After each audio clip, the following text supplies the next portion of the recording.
What's up, guys? Hope everybody is doing awesome tonight. Just got another video for you. I want to go over a few things. I want to look at some recent pickups, RARE Nolan Ryan, some one-of-one talk, and some nostalgic hobby shop talk. So a few different things going on in this video, but I think, and I hope you'll enjoy it. First thing is my buddy Jim Faulkner over there at 5714 Collector. If you're not subbed to his channel, go sub.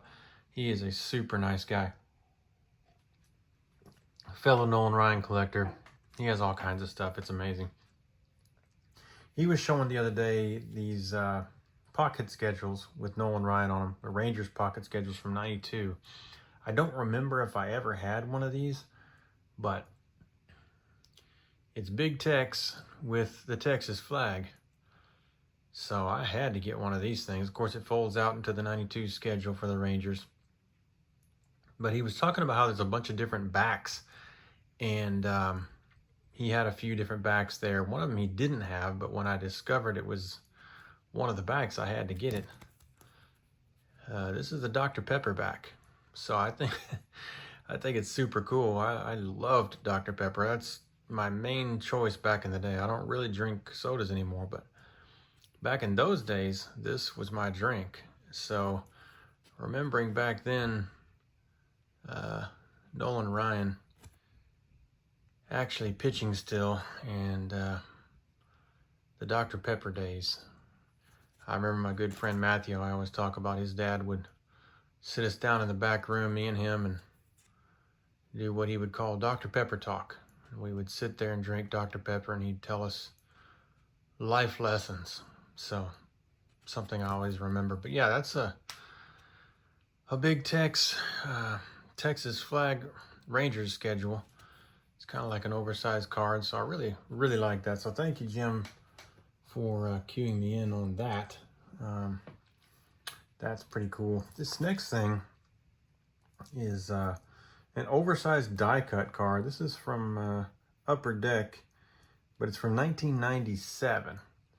And they made 5,000 of them. I'll show you the back here real quick. But this is 1919 of 5,000. But it's a spectacular back. I mean, one of the best card backs I've ever seen. It's almost as good as the front, but obviously it's Jackie Robinson. But you got this great like postcard thing here, and then you got this stadium, some stats. You got stuff talking about him. It's just and that's another thing about oversized cards. I mean, it's really cool when you can have the extra real estate. But obviously you can see the die cut dome top. But look at this thing. Gold border, gold signature, Jackie Robinson. Just super cool. Great picture there. April 15th, 1947. Jackie comes on the scene. But I just really like that. That's just it's a really neat card. I don't think I ever had one, so when I saw it, I had to pick it up. How many people are happy we got this background back? Hadn't used this one in a while, but I'm not going to be setting anything down, so that's why I used this one. But we'll stick on the Jackie train for a second here. I saw these cards. They're Donruss Optic, and they're new. They're 2024. I don't normally get this kind of stuff, but there's a couple of them I just had to have. There are these blue parallels, and they're amazing. So this is a Jackie blue color match, and it's this special pattern they have on these. It's just really nice. Just like these squares that pop up. But the photo on this thing and the color match is what really got me. But I'll show you here real quick. See, you can see how big that card was. It's like a couple cards big almost. But that's how oversized that thing was, right? You know, compared to a regular card. But yeah, this Donruss Optic is just fantastic. I had never seen this, but these new ones just popped up in my feed somehow, so I had to grab that. The other one, Ken Griffey Jr. This is the first one I saw. And I'm like, wow, that's a great photo of Griffey. And the color match on the blue, whatever kind of prism this is just fantastic. So those two together, with the blue color matches, the two really nice photos. And this wonderful pattern. These are just gorgeous cards. So I know they're not team licensed and all that. Don't normally buy the brand new stuff like this, but sometimes if the color, the player, the picture, and the look of the card all matches, and I have pretty much everything in one, and these things are dirt cheap, yeah, I'll grab them. I think these look fantastic. If you like either of these guys, you should go grab one of these. They're cheap and they're freaking amazing looking, for real. The next one here is one I never had. So these are the Hall-bound refractors from 1998, Topps Chrome. So I never had one of these. I always wanted one.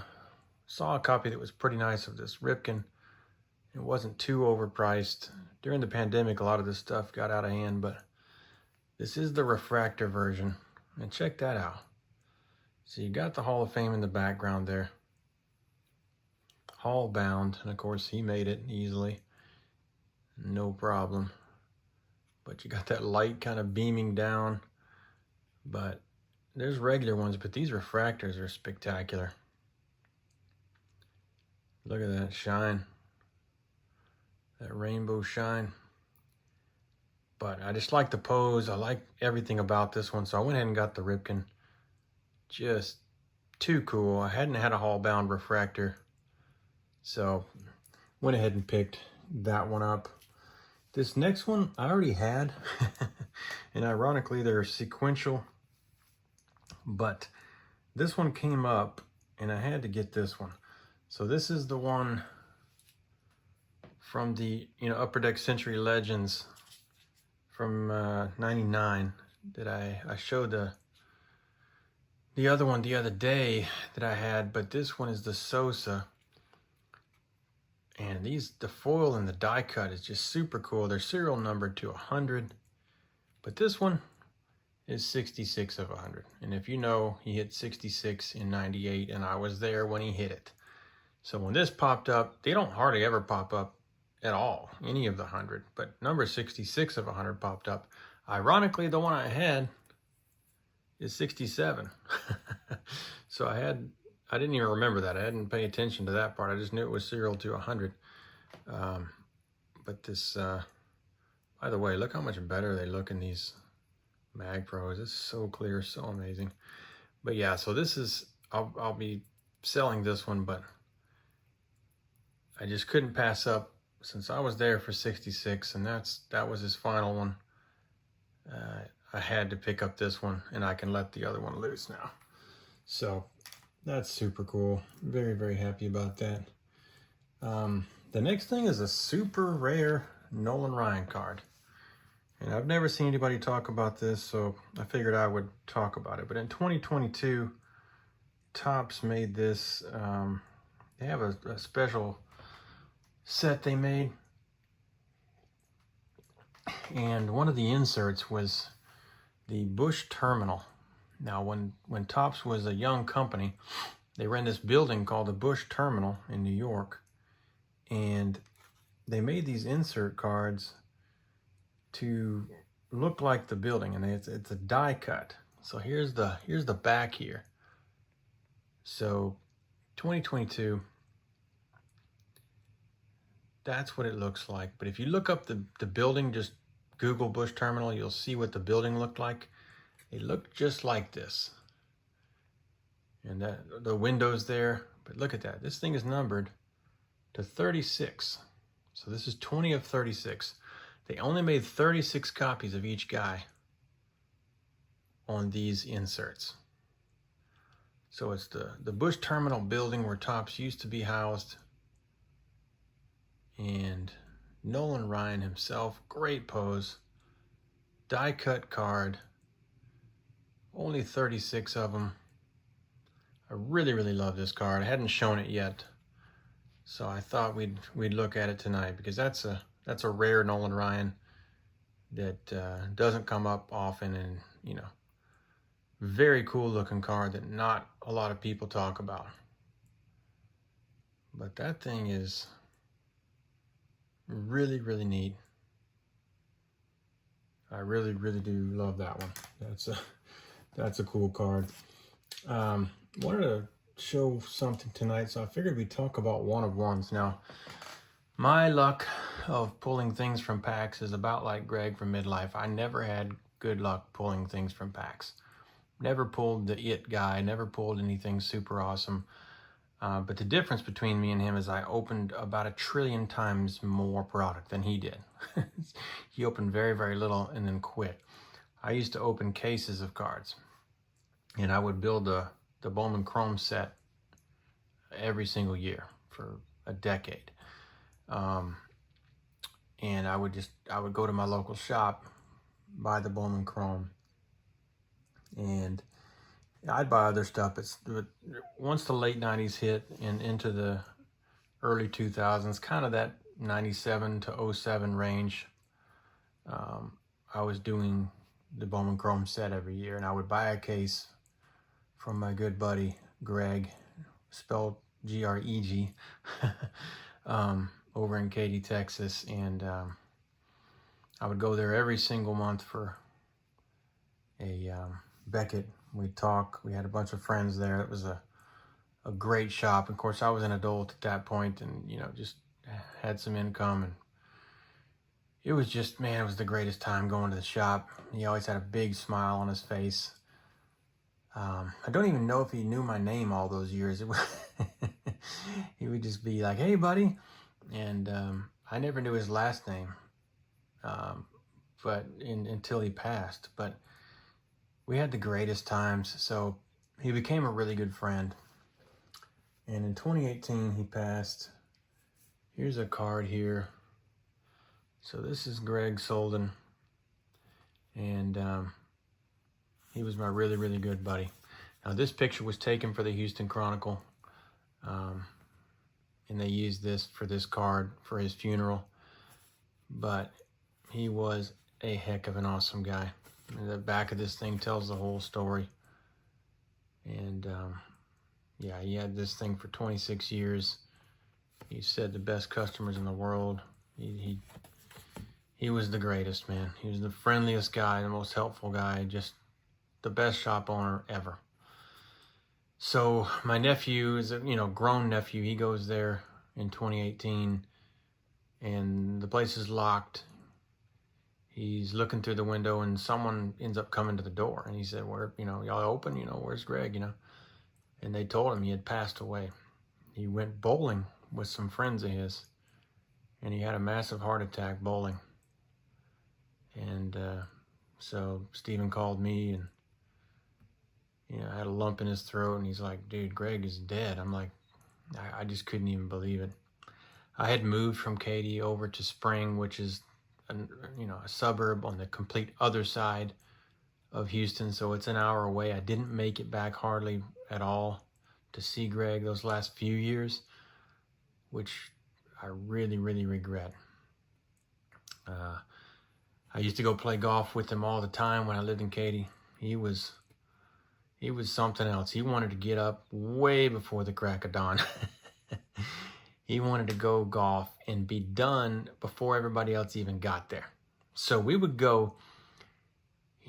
drive out to Sealy, to the place he liked playing over by the Brazos River. And without anyone being there, no one in the clubhouse, no one working there, he would park his truck at the driving range, and he'd have a bunch of junk balls. You can buy those bags of junk balls that, people drag out of lakes and stuff. He would have a few of them, just a very few. He'd leave the headlights on, pointing down the range. We would each take a few swings, hit some of those junk balls, and then we'd go tee off, basically almost in the dark. We'd play in just a couple hours. We'd play all 18 holes, and we'd be done by the time the workers are there. We could pay them and leave. They left the carts where we could actually, use the cart before they were there. But yeah, that was Greg, man. And he could get on his day. I mean, 10 o'clock, he could be doing his day. Instead of heading to the course, we were already done. It was the craziest thing. I was so tired getting up on those mornings, but man, I cherish those memories now. He was an awesome guy. Best card shop owner ever, and a great friend. So rest in peace, Greg. I know it's been a little while now, but I wanted to talk about that because I got all those Bowman Chrome cases over the years from him. I loved this guy to death, and he deserves some honor. So I'm doing that today. But back to the one-of-one thing. So I opened tons and tons of stuff in Bowman Chrome. So in 2004, they didn't have super refractors back then, but the first one-of-ones were the red refractor. Now you know them in a bunch of different products. They're usually numbered out of 5. And the first one-of-ones were red refractors. And I pulled one. So I pulled a one-of-one the very first year. Never opened anything good. Never pulled anything great. But I pulled this one. And you can imagine if this Mike Ferris character had become Mike Trout or something. And you can see it even says red refractor spelled out underneath the number. And then you're stamped 1/1. So that was it. Now, why is it in this huge case? Well, it's just sentimental to me that I put it in here when I got it, thinking this was going to be worth $1 million. And of course, nothing was worth $1 million. I'm being facetious, but something be worth a lot. And it wasn't. He didn't become a big star. So, but I've kept it all these years. I've kept it in this holder because that was the only 1/1 I ever pulled. It's still the only stamped 1/1 I ever pulled.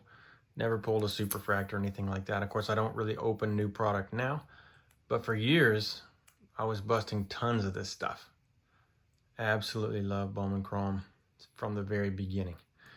But yeah, that was the only 1/1 I had opened until 2022. I opened another one. Totally different kind of thing though.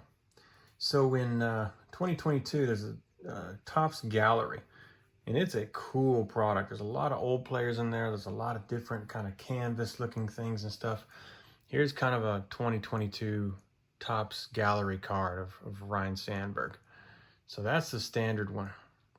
And just really cool cards. And I remember opening a box of this from Walmart. So, and it may have been on sale. I can't even remember, and it's a 2022 product. I might have opened it in 23.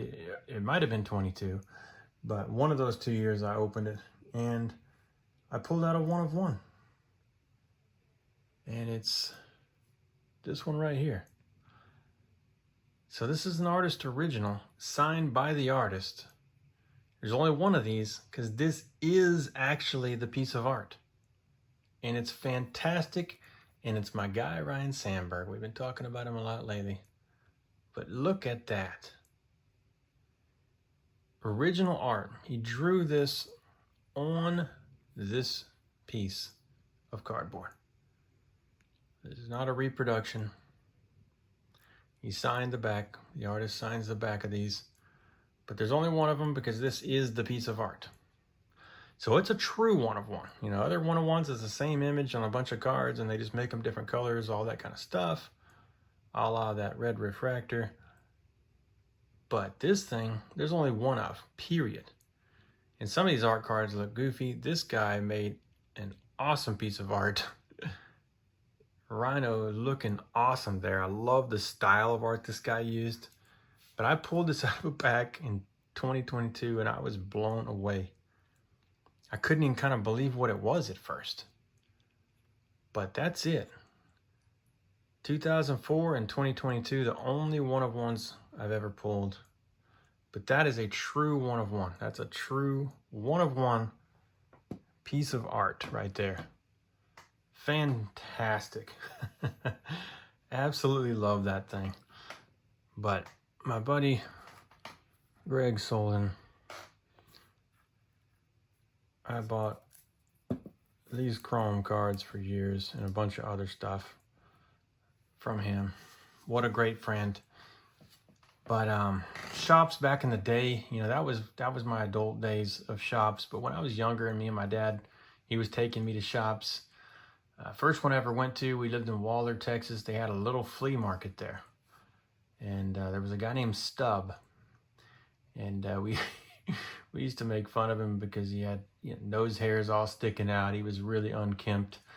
But it was a little tiny, you know, cubicle with some cards. And it's the first card shop we ever heard of. When we were buying, you know, 90 Tops, 90 Donruss, 90 Fleer out of Walmart normally.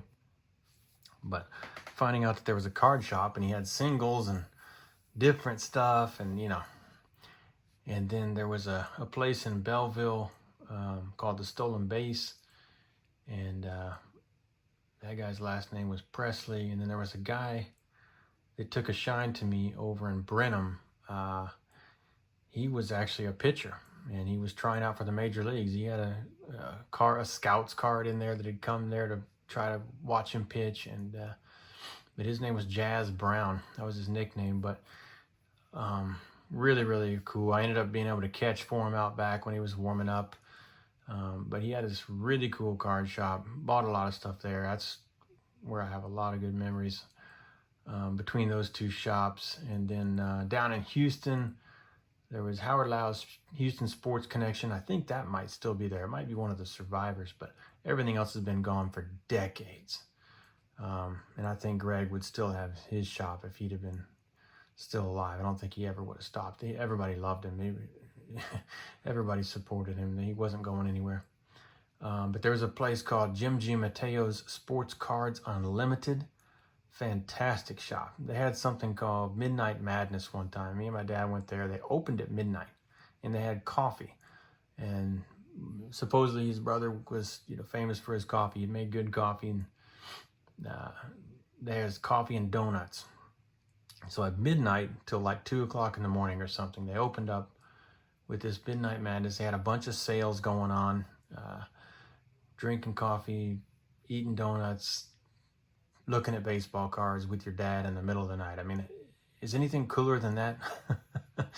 That is one of the best memories ever. I wish I could remember everything I bought. I wish I could remember everything about it. When you're in those moments, I mean, you kind of know they're special, but you kind of don't realize how special. But that was fantastic. And that was, man, that card shop was awesome. There was Todd's Field of Dreams, my favorite shop.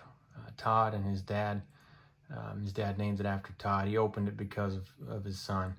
And they had a radio program. I would listen to it every week. Just thought it was the best thing in the world. I felt like they were celebrities. And then you go in the shop and there's the guys you listen to. And it was just the greatest time. And there was a few other shops around, but those were the ones I truly loved. And I just remember going to those back in the day. You know, making the rounds one at a time. You know, one time I remember my dad told me to get in the car, and I got in the car and we started driving, and I didn't say anything. And like, you know, 30 minutes into the drive into Houston, Dad's like, you know, don't you want to know where we're going? And to me, it was more exciting to have the surprise of where we were going, to even ask him where we were going. I never asked him.